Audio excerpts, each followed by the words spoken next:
भारत की निरंतर अविरल बहती हुई सनातन सभ्यता की एक अद्भुत धरोहर है गुरु शिष्य परंपरा।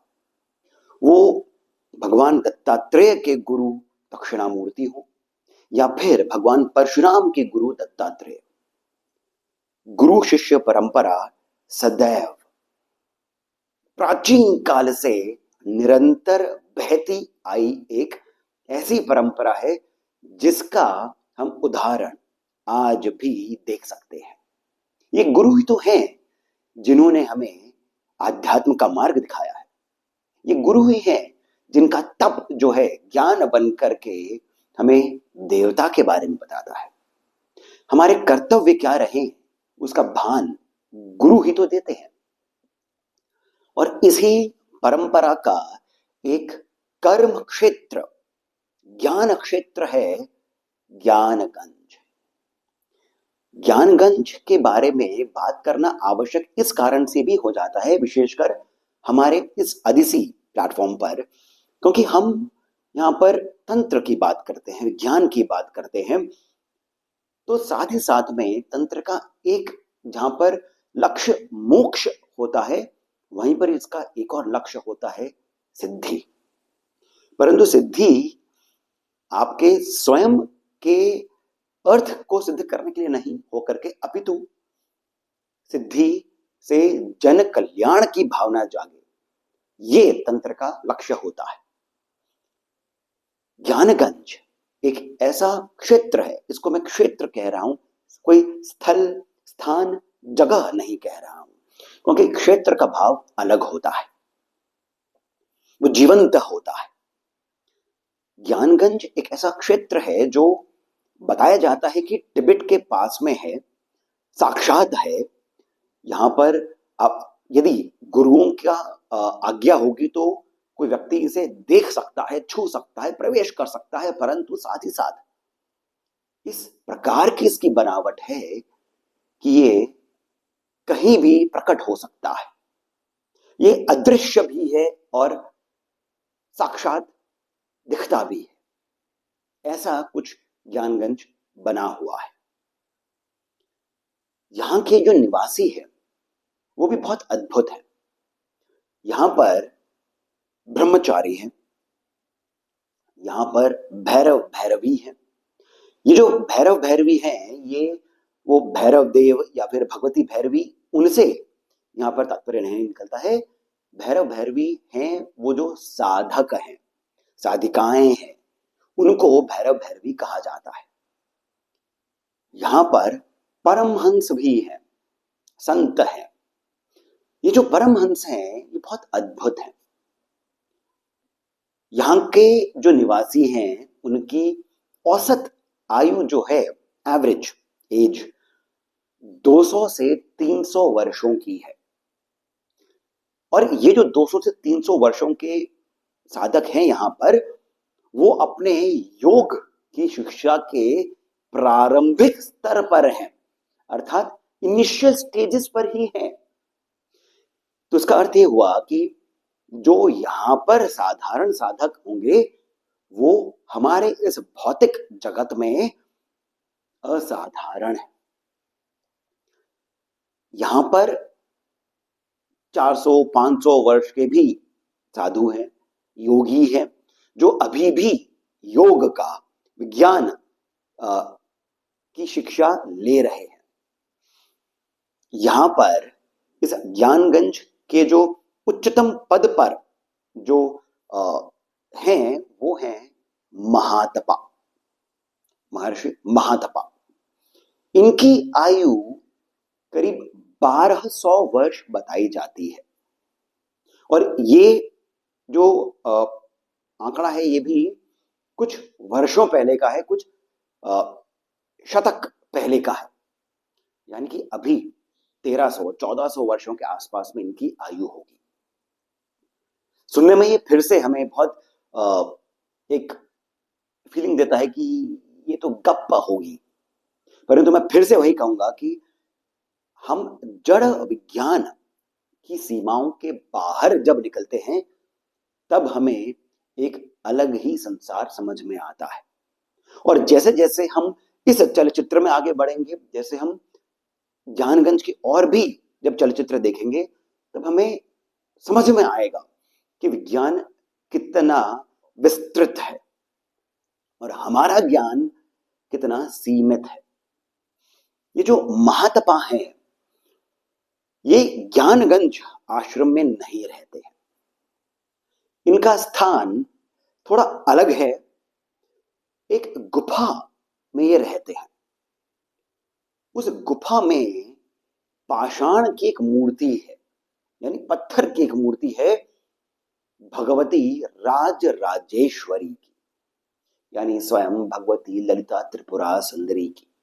उनका एक स्वरूप है राज राजेश्वरी।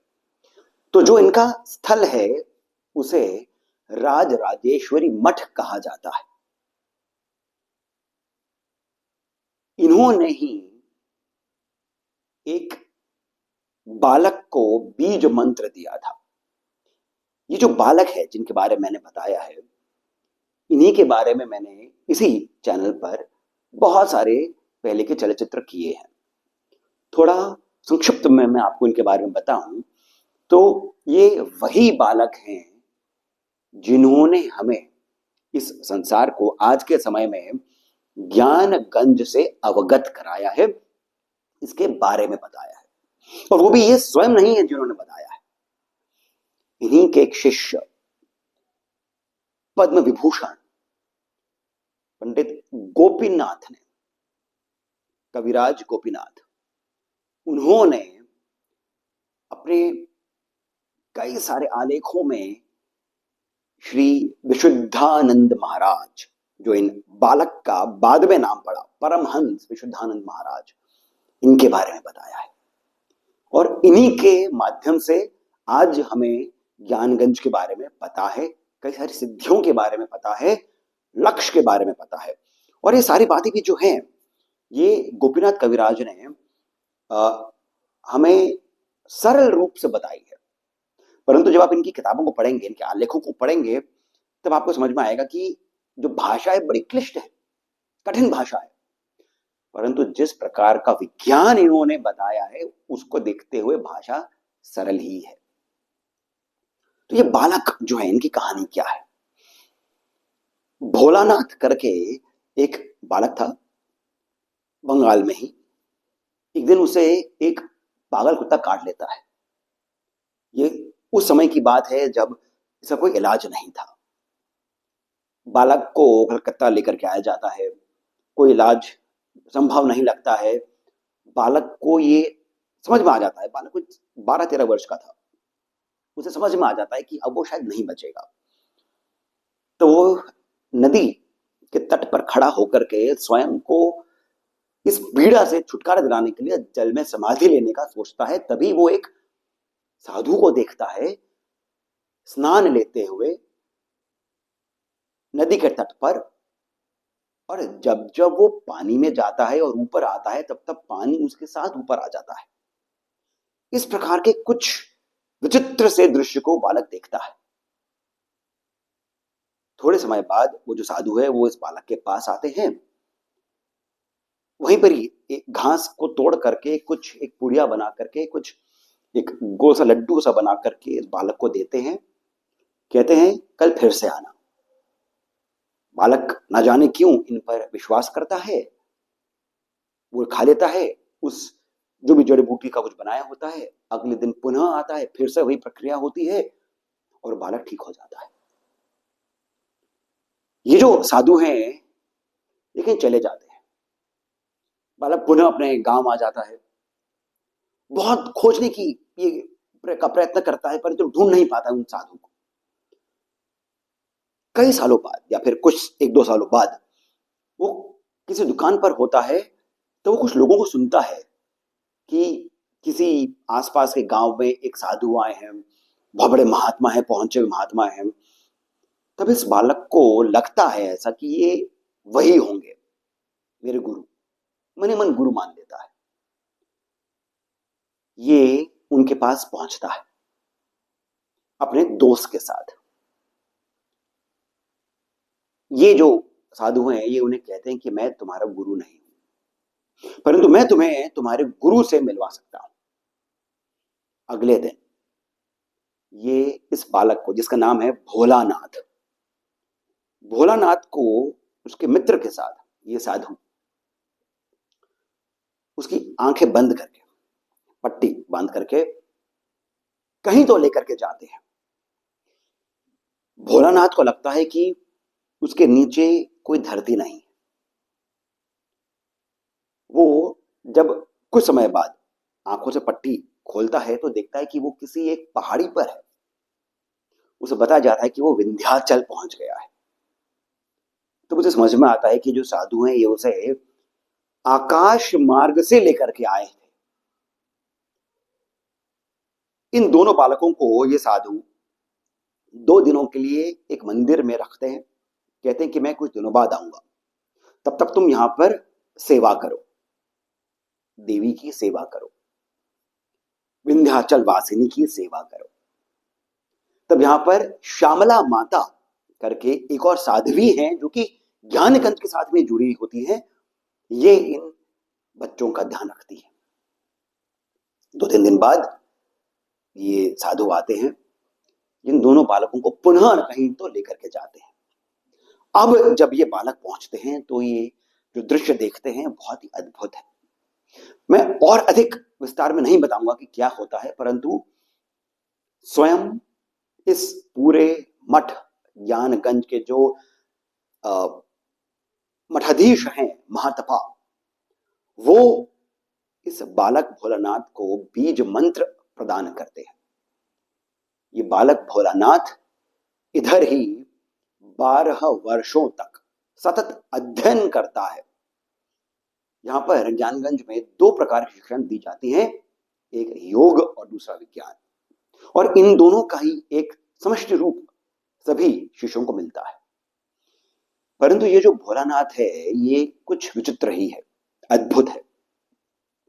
जिस ज्ञान को प्राप्त करने में यहीं के ही साधकों को दशक लग जाते हैं,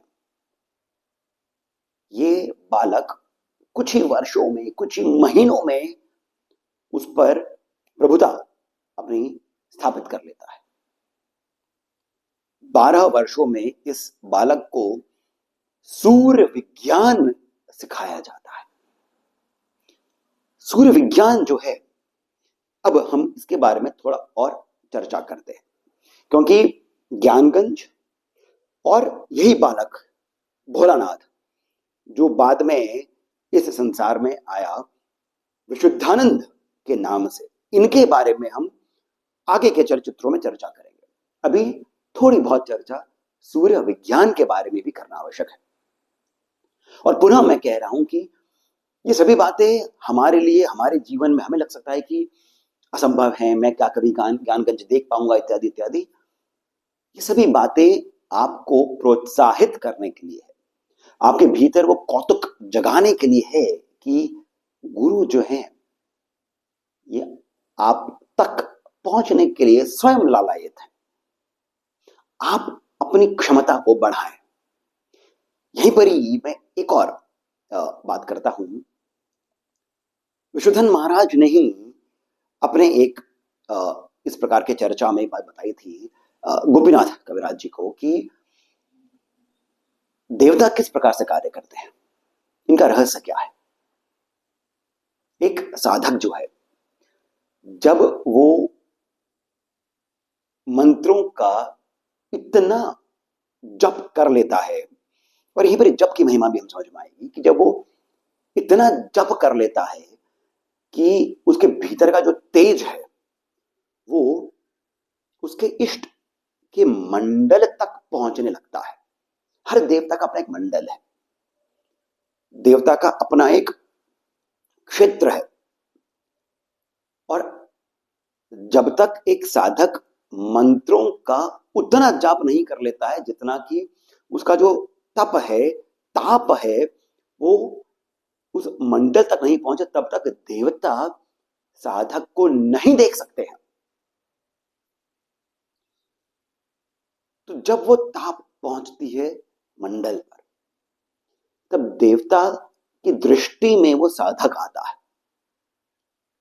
तब जो सामने की प्रतिमा होती है उसके माध्यम से देवता अब साधक को देख सकते हैं और फिर ही देवता, वो जो इष्ट है, वो गुरु को मिलवाते हैं या फिर साधक को मिलवाते हैं अपने गुरु से। और फिर ये जो गुरु हैं ये एक प्रक्रिया से, एक पद्धति से साधक को अब अपने इष्ट के वास्तविक रूप का ज्ञान प्रदान करते हैं। ये पूरी प्रक्रिया है, साधक से सीधा देवता, देवता से गुरु, गुरु से पुनः साधक, फिर देवता। तो यहां पर आप समझ सकते हैं कि गुरु जो हैं कितने आवश्यक हैं और गुरु तक आपको देवता लेकर जा सकते हैं और फिर वो जो गुरु हैं वो आपको देवता का वास्तविक स्वरूप बता सकते हैं। ये सब साधक का स्वयं का भाव जो है उसी से संभव हो सकता है। अब हम बात करते हैं यहां पर सूर्य विज्ञान की। जो विज्ञान का उच्चतम जो स्तर है वो सूर्य विज्ञान बताया जाता है। इसका जो सिद्धांत है वो यही है कि सूर्य इस संसार का केंद्र है, सूर्य इसका बीज भी है और इसकी शक्ति भी है।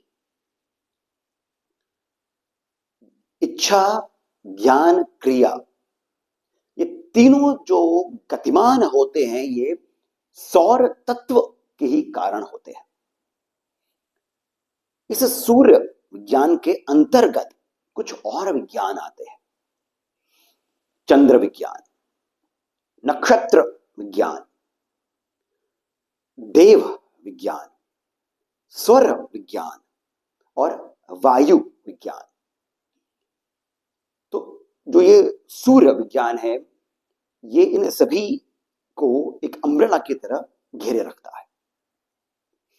दो प्रकार की सिद्धियां सौर तत्व के साथ में जुड़ी हुई है। एक है सर्वज्ञातृत्व, नाम से ही हम समझ सकते हैं कि सब ज्ञान का जो तत्व है वो सौर तत्व है। तो सभी प्रकार का ज्ञान इस सूर्य विज्ञान से प्राप्त हो सकता है। और दूसरा है सर्वभाव अधिष्ठातृत्व, यानी कि सभी के भीतर एक प्रभुता, सभी के ऊपर एक प्रभुता, और वो तभी आएगा जब ज्ञान आपको संपूर्ण प्राप्त होगा। तो इस प्रकार की जो श्रेष्ठतम सिद्धियां हैं वो इस सौर तत्व के साथ में जुड़ी हुई है।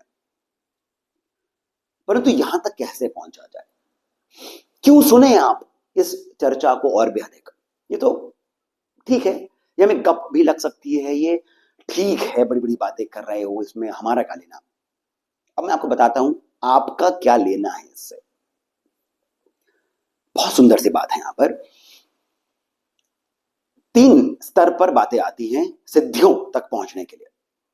तीन स्तर है। एक है समर्पण, दूसरा है सर्व आत्मभाव, तीसरा है स्थिरता। ये तीन अलग अलग पायदान है, तीन अलग अलग ये सोपान है।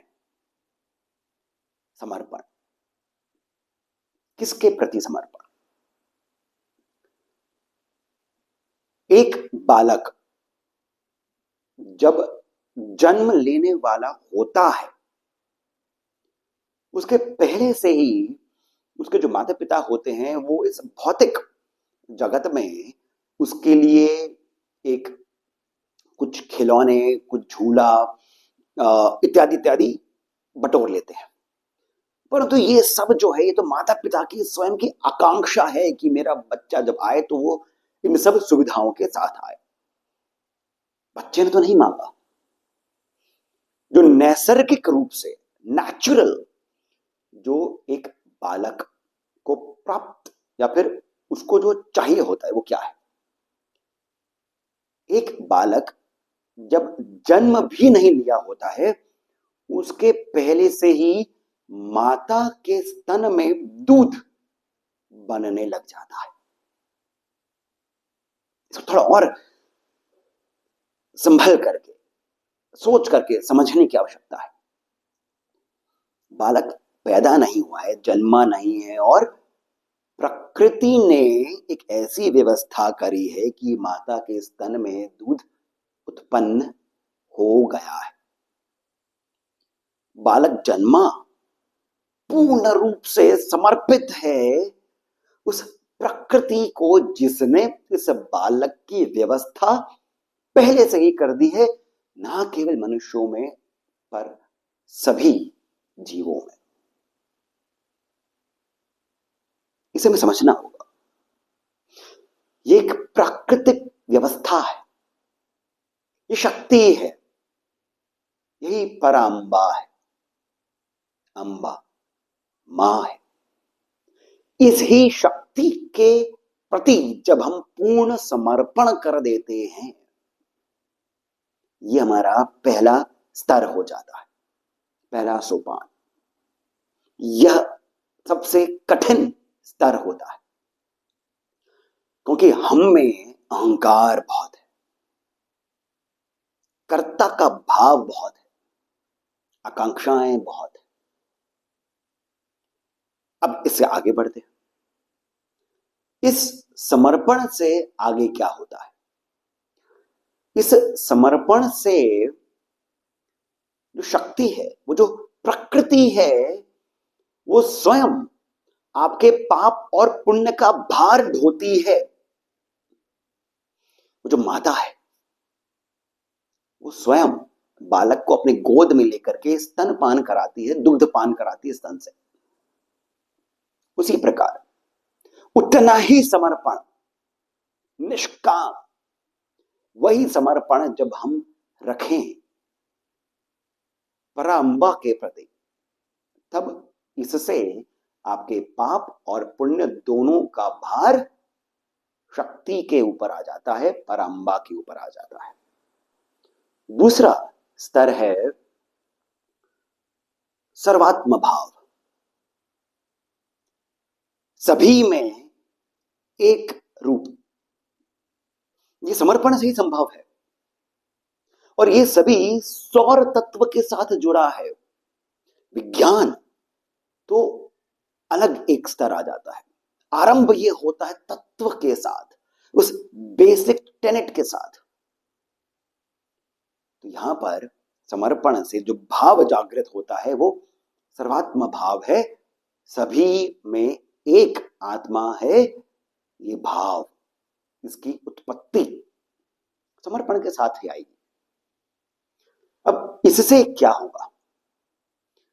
और ये दोनों जो है ये ऐसे ही उत्पन्न नहीं हो जाएंगे कि आप बैठे हैं और आपने सोचा और हो गया। अभ्यास आवश्यक है, ध्यान आवश्यक है, मंत्र आवश्यक है। मंत्र जो नाद के साथ में जिसका एकात्म है, स्वयं के भीतर जब नाद की ध्वनि गुंजायमान होती है, तब हम इस पूरे घटनाक्रम को समझ सकते हैं। तीसरा जो स्तर आता है वो स्थिरता का है, वीर्य की स्थिरता, ब्रह्मचर्य के माध्यम से। देखिए, ब्रह्मचर्य में दो बातें कही जाती हैं। एक जिसे हम कह सकते हैं कि चर्चा हुई थी ऋषि याज्ञवल्क्य और गार्गी, इन गार्गी या मैत्री, मैं भूल रहा हूं, मेरा अनुमान है कि गार्गी ही थी, वो एक उपनिषद में भी आता है। और उस चर्चा में गार्गी ने प्रश्न पूछा था याज्ञवल्क्य से कि आपकी दो पत्नियां हैं, फिर भी आप स्वयं को ब्रह्मचारी कहते हैं, ये किस प्रकार? तो ऋषि याज्ञवल्क्य ने इसका एक उत्तर जो दिया था वो यही था कि ब्रह्मचर्य जो है वो भाव से आता है, जब आपका जितना भी आचार विचार है वो ब्रह्ममय है।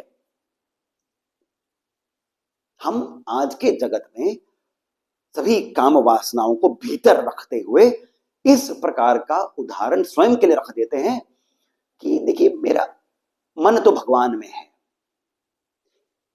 ये बहुत एक उच्च स्तर की बात है, सत्य ये है, और ये हम यहां पर इसको जितना शीघ्र समझ लें उतना अच्छा है। ब्रह्मचर्य का अर्थ आपके वीर्य को संभाल करके रखना ही है।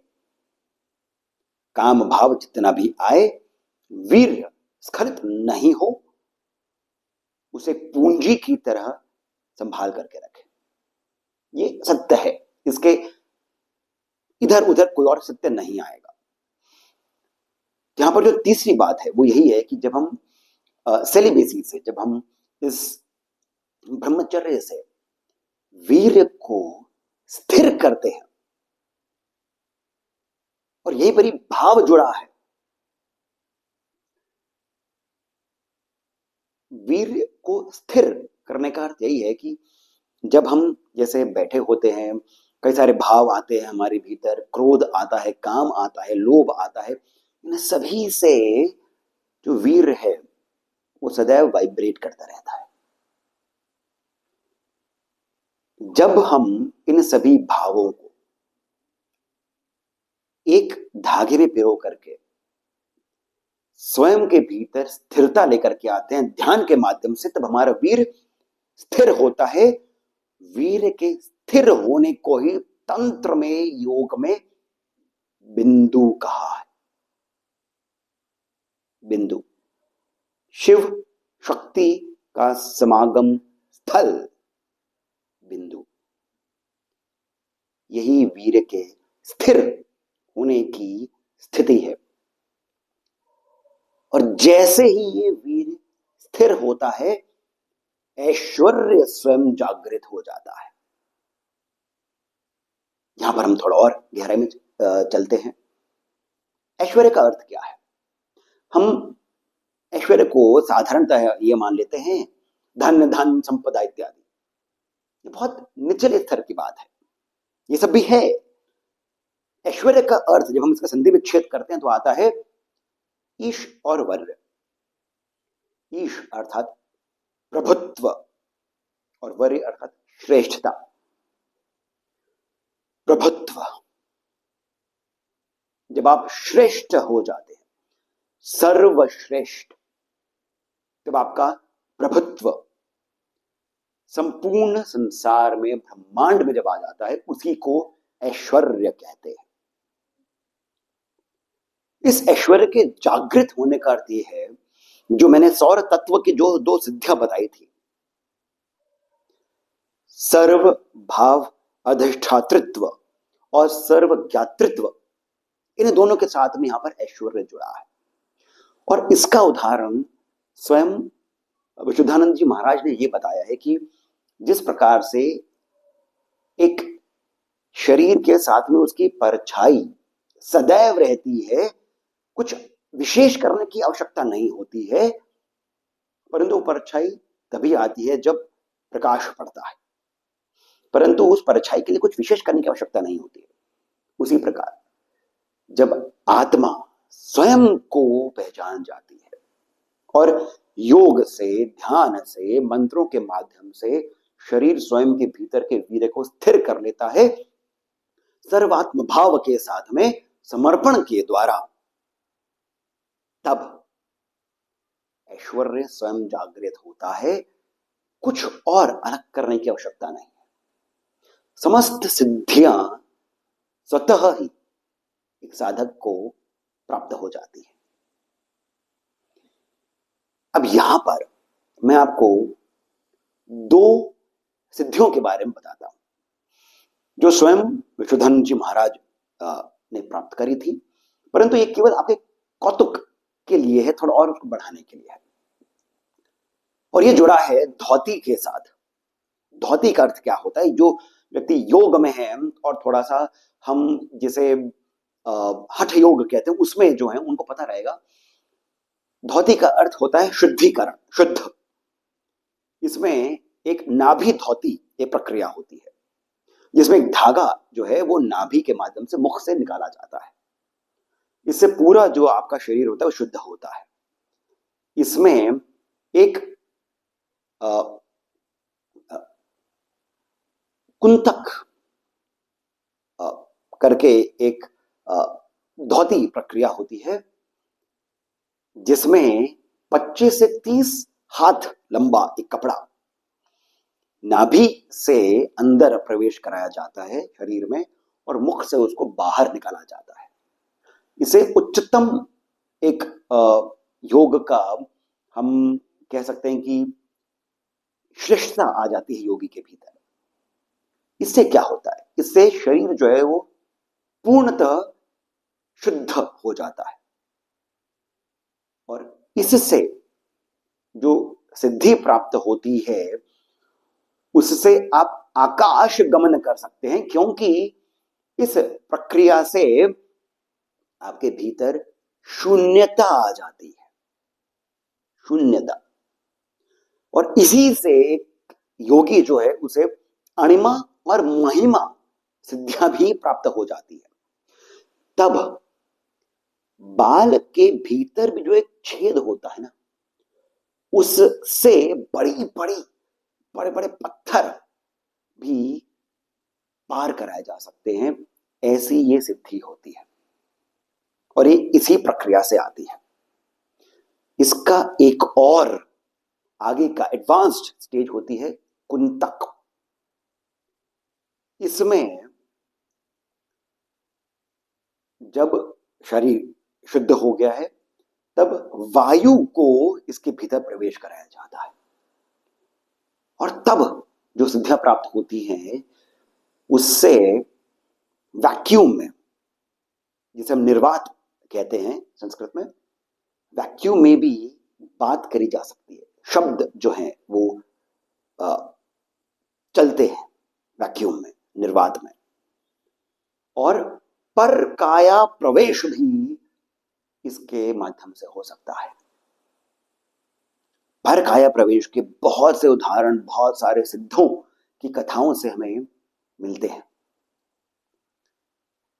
देखिए, ये सभी बातें जो हैं ये और भी अधिक विस्तार के साथ में, गहराई के साथ में और भी अधिक चलचित्रों में करूंगा, परंतु पुनः मैं कहता हूं ये केवल जानने के लिए नहीं है, और ना ही मैं आपको कहूंगा कि आप इस प्रकार की सिद्धियों के लिए उत्सुक हो जाएं। जैसे मैंने पहले भी कहा, 3 जो स्तर हैं ये सबसे महत्वपूर्ण है, और जो आप अपने जीवन में स्वयं कर सकते हैं। समर्पण, समर्पण से सर्वात्म भाव, और फिर उससे स्थिरता। इसके प्रति आप कार्य करें, अन्य सभी बातें जो हैं वो देवता और गुरु देख लेंगे। जैसे मैंने कहा, प्रकृति शक्ति के प्रति जब आप समर्पित होंगे, सब कुछ वो पराम्बा देख लेंगे, राज राजेश्वरी देख लेंगे। तो आशा करता हूं कि आपको ये जो इतना लंबा जो चलचित्र आपके सामने मैंने रखा है, ज्यादा इसके अंदर मैंने रेफरेंस इमेजेस वीडियोस नहीं डाले हैं, ये आपको सुंदर लगा होगा, लाभप्रद लगा होगा, आपके भीतर एक कौतुक जागा होगा। यदि ऐसा है तो मेरा विनम्र अनुरोध है कि आप इस चलचित्र को लाइक अवश्य करिए, हमें सब्सक्राइब करना नहीं भूलें, क्योंकि अभी और भी गहराई से बातें हम करेंगे। ज्ञानगंज के ही बारे में और भी चलचित्र हैं, उनको भी आप इस चैनल पर जाकर के देखिए। साथ ही साथ कमेंट सेक्शन में जो पहला कमेंट पिन है वहां से पेटीएम, जीपे इत्यादि के माध्यम से जितना अधिक हो सके आप हमें श्री सहयोग भी प्रदान करें, बहुत अधिक प्रोत्साहन मिलता है। इसके साथ मैं सिद्धार्थ आपसे अनुमति लेता हूं। धन्यवाद।